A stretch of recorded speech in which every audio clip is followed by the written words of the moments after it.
They'll start very minimally. It'll grow, and they might lose it, and maybe even temporarily lose it, or permanently lose it. And I do think your position is going to be inconsistent here if someone temporarily loses it and has to regrow parts of their brain to get it back, because at that point they're no longer a person anymore. But most of us would give them medicine and care to help them. Yeah, probably.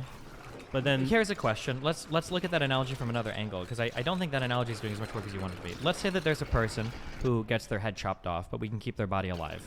Would you say that the person is still alive if the body's still alive, but the head is chopped off? I would say that as an organism, so their head is probably decomposing now, right? Yep. And then Tossed in the trash. It's dead, yeah.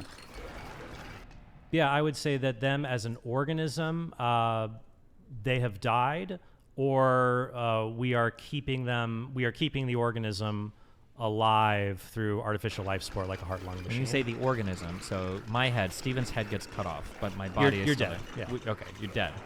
What if there was a surgery where we had developed, we could create new human heads and then put it back on with like a new brain and everything? Would you say that you have an obligation to keep the body alive so that you can reattach a new head in the future?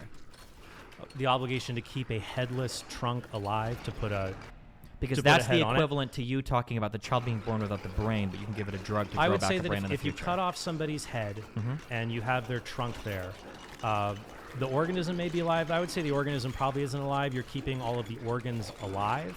Like if you keep someone who's brain dead on a heart-lung machine, they're not going to stay alive indefinitely. They're only going to stay alive maybe for 2 to 5 days in order to harvest organs. Well, they're still going to decompose. You can feed them, right?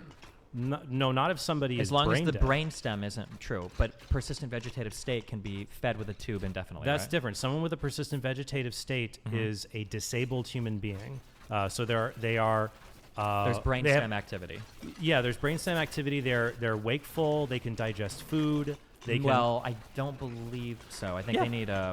they need to be fed with a tube and everything. they no? can digest it. Oh, okay, sure. A They brain can't, dead like, masticate, a eat brain it, dead person cannot do that. It's just going to sit in the gullet and they're going to decompose. Okay. But they're a person still. Okay. Albeit they're a disabled person. Do you think that people in persistent vegetative states, assuming you know they're never going to wake up, should they be kept alive indefinitely as well? I think that they should be given food, water. They should be given comfort care. So they kept should alive be, indefinitely. No, not necessarily kept alive indefinitely, because there might be interventions that aren't as helpful for them. I think there's a difference between. I think that we should never dehydrate anyone to death. Sure. So a person I goes don't- 22 years old, persistent vegetative state. They could live to 75. They're always going to be in bed. Should that person be cared for the remainder of their life? Well, we don't know that they'll live to 75. The But let's say we prognosis- could. That's why it's a hypothetical. Well, no, you shut down a lot of my hypotheticals. I didn't. all I the time. answered every single hypothetical. No, you you gave me. complained did. about a lot I of them. did complain. No, I complained because they're intuition pumps. But tell me one of those I didn't answer. No, you. Well, no. Tell me one of those you hypotheticals I complained didn't. about, You put like- it. I watched you put a check mark next to every single one I answered. I saw you do it, so I know I answered. You complained about a toddler, for example. I did who's- complain, but I answered it. So you can complain about mine, but you have to answer it. A 20-year-old can be kept alive until 75. Yeah.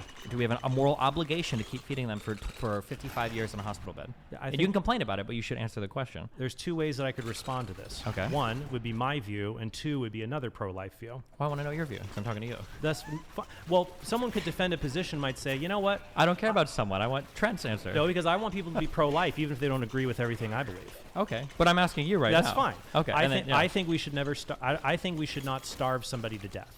I think that in some cases, food will not help someone because they can't digest we're it not anymore. talking about those cases. I'm just saying we could keep somebody alive from 25 to 75, 50 years in a bed if we feed them and water them. Yeah, I don't think we should starve disabled people to death. That's my answer to that. Okay. But number 2, if you don't agree with that intuition, you could just have the view that I laid out earlier, which is that you are no longer a person if it is impossible for you to be conscious in the future.